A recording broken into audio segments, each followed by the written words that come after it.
வாழ்க வளமுடன். அனைவருக்கும் சிவகரி அன்பான வணக்கம்.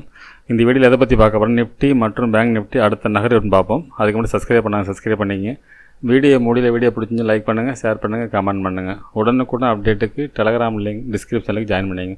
சரி, வாங்க வீடியோக்களில் போவோம். அதுக்கு முன்னாடி நம்ம என்ன சொல்லியிருந்தோம், என்ன நடந்துச்சுன்னு ஃபஸ்ட்டு பார்த்துருவோம். வெள்ளிக்கிழமை நம்ம என்ன சொல்லியிருந்தோம்னு ஃபஸ்ட்டு பார்ப்போம். நம்ம என்ன சொல்லியிருந்தோம், வெள்ளிக்கிழமை பொறுத்தளவுக்கு மார்க்கெட்டை பொறுத்தளவுக்கு நம்ம டவுன் சைடு இண்டிகேட் கொடுக்கவே இல்லை. பார்த்தீங்கன்னா தெரியும் உங்களுக்கு, கீழ் டைரெக்ஷனில் கொடுக்கல. மார்க்கெட் இறங்கினாலும் சப்போர்ட் இந்த 24,295 சப்போர்ட்டுக்கு தான் வாய்ப்பு. ஒருவேளை இந்த 24,425 ஃபஸ்ட்லேயே பிரேக் பண்ணிச்சுன்னா மார்க்கெட்டை பொறுத்தளவுக்கு இந்த ரேஞ்ச் வரைக்கும் தான் நம்ம கொடுத்தோம். அதாவது 24,580 வரைக்கும் தான் நம்ம எதிர்பார்ப்பே இருந்துச்சு. அதுக்கு மேலே பிரேக் பண்ண பட்சத்தில் மார்க்கெட்டில் வெரி புல்லிஷ் இருக்கும் அப்படிங்கும்போது சொல்லியிருந்தோம். ஆனால் என்னோட எதிர்பார்ப்பு இந்த இடம் தான் இருந்துச்சு. அதனால் அதுக்கப்புறம் நான் ரெசிஸ்டன்ஸே போடல. ஆனால் நம்ம எதிர்பார்த்ததை தாண்டி மார்க்கெட் மேலே போணுச்சு. ஏன் இந்த அம்பூரி நான் போட்டிருந்தேன்னா, இந்த இடம் ஸ்ட்ராங்கான இடம். இது பிரேக் பண்ண பட்சத்தில் மார்க்கெட்டில் வெரி புல்லிஷ் இருக்கும். ஆனால் பிரேக் பண்ண வாய்ப்பு கம்மி. இந்த இடத்துல சைட்வேஸ் ஆகிடும்னு எதிர்பார்த்தேன். இந்த ரேஞ்சுக்குள்ளே இருக்கும்னு எதிர்பார்த்தேன். ஆனால் அது இந்த இடத்த மதிக்கவே இல்லை. பிரேக் பண்ணிச்சு, மார்க்கெட்டில் வெரி புல்லிஷாக இருந்துச்சு. சரி, ஓகே, பேங்க் நிஃப்டியை பார்ப்போம். ஃப்ரெண்ட்ஸ், பேங்க் நிஃப்டி வச்சுருக்கேன். நம்ம பேங்க் நிஃப்டிலும் பார்த்தீங்கன்னா நம்ம டைரக்ஷன் கீழே இறங்கிறதுக்கு வாய்ப்பே நமக்கு கொடுக்கல. நம்ம என்ன சொல்லியிருந்தோம், மார்க்கெட்டை பொறுத்தளவுக்கு இறங்கினாலும் இந்த சப்போர்ட் இருக்குன்னு சொல்லியிருந்தோம். அதாவது 50,559 சப்போர்ட் எடுக்கும். ஒருவேளை இந்த இடத்துல பிரேக் பண்ணிச்சுன்னா ஃபஸ்ட்டு 5 மினிட்ஸை பிரேக் பண்ணால் மட்டும்தான் மார்க்கெட் இறங்கும் அப்படிங்கிறது நம்ம சொல்லியிருக்கோம். எப்பயுமே எதிர்பார்க்குற இடத்த விட்டு உதாரணத்துக்கு கேப் அப் கொடுக்குதுன்னா இந்த ரெசன்ஸ் பிரேக் பண்ணால் ஃபஸ்ட்டு 5 மினிட்ஸ் பிரேக் பண்ணால் அடுத்து மேலே போகும் அப்படின்னு சொல்லியிருப்போம். ஓப்பனிங் மட்டும் அப்படி பார்த்தீங்கன்னா இந்த ஃபஸ்ட்டு 5 மினிட்ஸே உள்ளே வந்துச்சு மார்க்கெட். பார்த்தீங்கன்னா தெரியும், ஓப்பன்லேருந்து ஹை தான். ஓப்பன் ஆனது வந்து பார்த்தீங்கன்னா கிட்டத்தட்ட ஓப்பன் ஆனது வந்து 50,430 ஓப்பன் பண்ணி ஒரே 5 மினிட்ஸில் கிட்டத்தட்ட 800 கொண்டு நிப்பாட்டிட்டாங்க. ஒரு 5 மினிட்ஸில் 400 பாயிண்ட் மூவ் ஆகிடுச்சு. அதுக்கப்புறம் பார்த்தீங்கன்னா மார்க்கெட்டை பொறுத்தளவுக்கு இந்த இடம் ஒரு சைடுவேஸாக இருந்துச்சு. இந்த இடம் சைடுவேஸ் இருந்ததுக்கு என்ன காரணம்னு பார்த்தீங்கன்னா, நம்ம நேற்று 15 மினிட்ஸில் ஒரு ட்ரெண்ட் லைன் போட்டோம். இப்போ நான் அதை போட்டு காட்டுறேன், அது அப்போ கிளியராக புரியும். அதுக்கு முன்னாடி இது சொல்லி முடிச்சுட்டு நான் அழிச்சிடறேன், அதுக்கப்புறம் இந்த இடத்த சொல்கிறேன். சரி, ஓகே. அதுக்கப்புறம் என்ன சொல்லியிருந்தோம்னா, இந்த இடத்த பிரேக் பண்ணிச்சுன்னா, அதாவது 50,936 பிரேக் பண்ண பட்சத்தில் நம்ம லெவல்ஸ் என்ன கொடுத்துருந்தோம், 51,462 வரைக்கும் லெவல்ஸ் கொடுத்துருந்தோம். ஆனால் அது தொடலை, அது நியராக முடிஞ்சிருச்சு. சரி, ஓகே ஃப்ரெண்ட்ஸ், நம்ம நிஃப்டி திங்கக்கிழமை எப்படி வாய்ப்புன்னு பார்ப்போம். ஒரு வீக்லியும் பார்த்துட்டு நம்ம திங்கக்கிழமை எப்படி இருக்குன்னு பார்ப்போம். அதுக்கு முன்னாடி இதில் சொல்லியிருந்தேன், அதை அழிச்சிட்டு நான் மறந்துடுறதுனால இப்போயே அழிச்சிட்டு இந்த இடத்துல ஏன் இந்த நடந்துச்சுங்க சொல்ல வரேன். ரிமூவ் பண்ணிட்டேன். இப்போ 15 மினிட்ஸில் வைக்கிறேன். இப்போ இந்த இடம் தான் நம்ம சந்தேகம், அது ஏன்னு சொல்கிறேன். நம்ம நேற்று இந்த இடத்துல ட்ரெண்ட் லைன் போட்டிருந்தோம், உங்களே கிளியராக புரிஞ்சிடும். நம்ம ட்ரெண்ட் லைன்லாம் மார்க்கெட் கரெக்டாக நிப்பாட்டி தாங்க சொல்லியிருந்தோம். நம்ம இந்த கேண்டிலேருந்து நேற்று முடிஞ்சிருந்துச்சு. அதுக்கு நாள் இந்த ட்ரெண்ட் லைனுக்கு மேலே மார்க்கெட் போட்டால் மேலே போயிருன்னு சொல்லியிருந்தோம். ஆனால் மார்க்கெட் கீழே ஓப்பன் ஆனிச்சு. இந்த ட்ரெண்ட் லைன் பிரேக் பண்ண முடியாமல் தான் இந்த இடத்துல இப்படி நடந்தது. 5 மினிட்ஸில் பார்த்தா இப்போ இன்னும் கிளியராக தெரியும் உங்களுக்கு. இந்த ட்ரெண்ட் லைன் பிரேக் பண்ணுறது தான் நடந்துச்சு. அது பிரேக் பண்ணிச்சு, அதுக்கப்புறம் மார்க்கெட் அடுத்தது புல்லிஸ் ஆகிடுச்சு. சரி, ஓகே, நம்ம நிஃப்டிலேருந்து பார்ப்போம். ஃப்ரெண்ட்ஸ், நிஃப்டி சார்ட் வச்சுருங்க. ஃபஸ்ட்டு ரிமூவ் பண்ணிவிட்டு வீக்லிலேருந்து பார்ப்போம். இப்போ போன வாரம் வீக்லி கேண்டில் பார்த்தோம்னா ஒரு ரெசிஸ்டன்ஸ் லெவலில் போய்ட்டு கிளியரான ஒரு ஷூட்டிங் சார் போட்டுருக்காங்க. மார்க்கெட் இறங்குறதுக்கான ஒரு செட்டப் தான் இது. ஆனால் அடுத்த கேண்டில் கன்ஃபர்மேஷன் பார்த்தோம்னா இப்போ பார்த்தீங்கன்னா கிட்டத்தட்ட பையிங்லேருந்து முடிச்சிட்டாங்க. மார்க்கெட்டை பொறுத்தளவுக்கு பார்த்தீங்கன்னா வெரி புல்லிஸாக பிரேக் ஆனாலும் மார்க்கெட் வந்து வெரி புல்லிஸாக முடிஞ்சிருக்கு. இந்த கேண்டில் செட்டப் படி மார்க்கெட் மறுபடியும் புல்லிஸ் போகிறது வாய்ப்பு தான் இருக்குது. இல்லை ஒரு இடத்துல இந்த ரேஞ்சுக்குள்ளே இருந்துட்டு கூட போகலாம். இது வந்து வீக்லி கேண்டிலோடது. டே கேண்டில் பார்ப்போம். ஃப்ரெண்ட்ஸ், டே கேண்டிலும் பார்த்தீங்கன்னா வெரி புல்லிஸாக தான் இருக்குது. இந்த ஆல் டைம் ஹைக்கு மேலே முடித்தா நல்லா இருந்திருக்கும். அது கீழே க்ளோசிங் கீழே தான் இருக்குது. இப்போ நாளைய பொறுத்தளவுக்கு டேயோட ஹையை பிரேக் பண்ண பட்சத்தில் அடுத்த ரேலி இருக்க வாய்ப்பு இருக்கும். அது 15 மினிட்ஸில் என்ன மாதிரி மூவ்மெண்ட்ஸ் இருக்க வாய்ப்புன்னு பார்ப்போம். ஃப்ரெண்ட்ஸ், 15 மினிட்ஸ் வச்சுருக்கேன். இப்போ பார்த்தோம்னா ஃபஸ்ட்டு ரெசிஸ்டன்ஸ்னு பார்த்தோம்னா 24,854 ஃபஸ்ட்டு ரெசிஸ்டன்ஸாக இருக்கும்.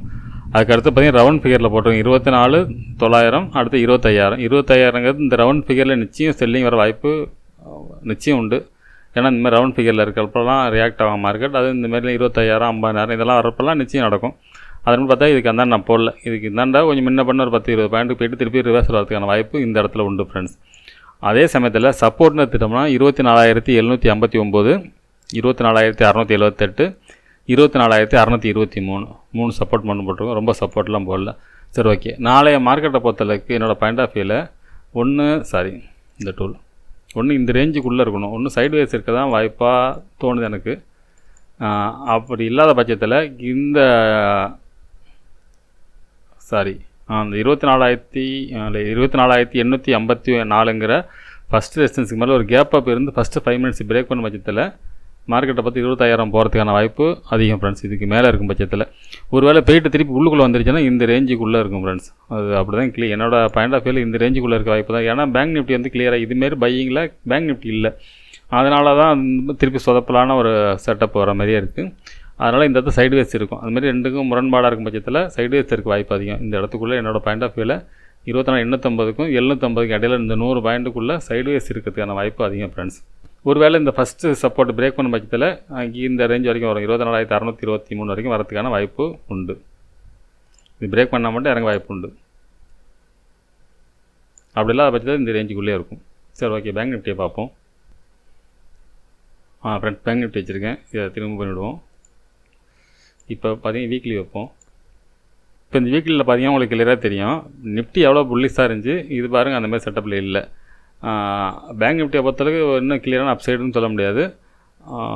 அதனால தான் நம்ம வந்து பேங்க் நிஃப்டியில் வந்து ஒரு சைடுவேஸ் போட்டிருக்கோம் அந்த இடத்துல.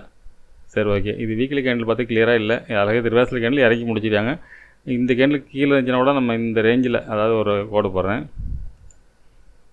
இந்த கேண்டிலுக்கு கீழே க்ளோசிங் இருந்துச்சுன்னா நிச்சயம் வீக்குன்னு சொல்லலாம். அது அந்தமாரி இல்லை. வீக்லியை பொறுத்தளவுக்கு ஓரளவு ஸ்ட்ராங்காக முடிச்சு திருப்பி இங்கே சப்போர்ட் திருப்பி மேலோட போகலாம். இந்த ரேஞ்ச் வரைக்கும் இங்கே சப்போர்ட் எடுத்து இந்த ரேஞ்ச் வரைக்கும் போகிறது வாய்ப்பு இருக்கும் வீக்லி படி. அதனால் நம்ம டேயில் பார்ப்போம் என்ன மாதிரி வாய்ப்புன்னு. இப்போ டே கேண்டு செட்டப்படி பார்த்தோம்னா இந்த ஒரு ஹேமர் போட்டால் இது விக் வரைக்கும் போகிறதுக்கான வாய்ப்பு அதிகம் ஃப்ரெண்ட்ஸ். இதை தாண்டினா தான் மார்க்கெட்டில் அடுத்து புல்லிஸை பற்றி யோசனை பண்ணலாம். பேங்க் நிஃப்டியை பொறுத்தளவுக்கு அதாவது 750க்கு மேலே சஸ்டெயின் ஆனால் மட்டும்தான் மார்க்கெட் மேலே போக வாய்ப்பு. அப்படி இல்லாத பட்சத்தில் மார்க்கெட் வந்து இந்த இடம் தொட்டு திருப்பி இறங்கிறதுக்கான வாய்ப்பு தான் ஃப்ரெண்ட்ஸ் அதிகமாக தெரியுது பேங்க் நிஃப்டியை பொறுத்தளவுக்கு. நிஃப்டி புல்லிஸாக இருக்குது, பேங்க் நிஃப்டி பேரிஸ் செட்டப்பில் வரது வாய்ப்பு இருக்குது. இந்தமாரி இருக்கும் பட்சத்தில் மார்க்கெட் சைடுவேஸாக மாறிடும். பார்ப்போம் இது வந்து 15 மினிட்ஸில் என்ன மாதிரி. ஃப்ரெண்ட்ஸ், பார்த்தீங்கன்னா 15 மினிட்ஸ் வச்சுருக்கேன்.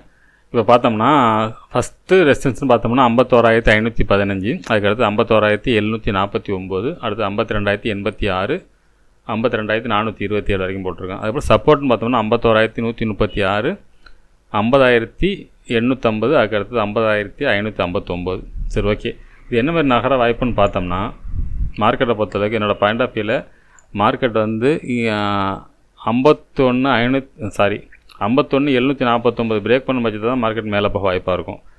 அதை பொறுத்தளவுக்கு ஒன்று இந்த ரேஞ்சிலே திரும்ப வாய்ப்பு இருக்கும், இல்லைன்னா இந்த ரேஞ்சு போய்ட்டு திரும்ப வாய்ப்பு இருக்கும். இந்த மாதிரி தான் இதில் இண்டிகேட் இருக்குது. அதாவது 51,750 தாண்டினா மார்க்கெட் மேலே போக வாய்ப்பு இருக்கும். அது தாண்டினா மேலே போகிறதுக்கு போட்டுருவோம். நம்ம தாண்டினா இந்த ரேஞ்ச் வரைக்கும் போக வாய்ப்பு இருக்கும், இல்லைன்னா இதை தாண்டத்தோடு வாய்ப்பு இருக்கும். என்னோடய பாயிண்ட் ஆஃப் வியூ தாண்டுமாங்கிற சந்தேகம் தான். அதே போல் எடுத்தோடனே சப்போர்ட் மார்க்கெட் வந்து கேப் டவுனில் இருந்தால் மார்க்கெட் வந்து சப்போர்ட் எடுக்க வாய்ப்பு இந்த லைனில் ஃபஸ்ட்டு சப்போர்ட்லேயே சப்போர்ட்டுக்கு வாய்ப்பாக இருக்கும். அப்படி இல்லாத பட்சத்தில் மார்க்கெட்டை பொறுத்தளவுக்கு ஒரு சைடுவேஸ்க்குள்ளே போகிறது வாய்ப்பு இருக்கும். இந்த ரேஞ்சுக்குள்ளே, அதாவது 51,150க்கும் இந்த 500க்கு இடையில் மார்க்கெட்டை பொறுத்தளவுக்கு இந்த ரேஞ்சுக்குள்ளே இருக்க வாய்ப்பு இருக்கும் ஃப்ரெண்ட்ஸ். நிஃப்டி இந்த மாதிரி தான் இண்டிகேட் பண்ணுது, இதுவும் அப்படி தான் இண்டிகேட் பண்ணுது. ஒருவேளை இதில் பெரும்பாலும் என்னோடய பாயிண்ட் ஆஃப் வியூவில் 80% இதுவும் சைடுவேஸ் தான் இருக்க வாய்ப்பு. நிஃப்டியும் சைடுவேஸ் இருக்கிறதுக்கான சூழ்நிலை தான் அதிகமாக தெரியுது ஃப்ரெண்ட்ஸ். சரி, ஓகே ஃப்ரெண்ட்ஸ், இதுக்கு மேலே எவ்வளோன்னு சொல்லிக்கிறாப்புல இல்லை. மார்க்கெட்டை பொறுத்தளவுக்கு இந்த பேங்க் நிஃப்டினால தான் இந்த குழப்பமே. நிஃப்டி மாரி நேற்று மாரி நீங்கள் சொல்கிற மாதிரி செட்டப்பில் இது முடியலை. சரி, ஓகே ஃப்ரெண்ட்ஸ், அடுத்த வீட்டில் சந்திப்போம். நன்றி, வணக்கம்.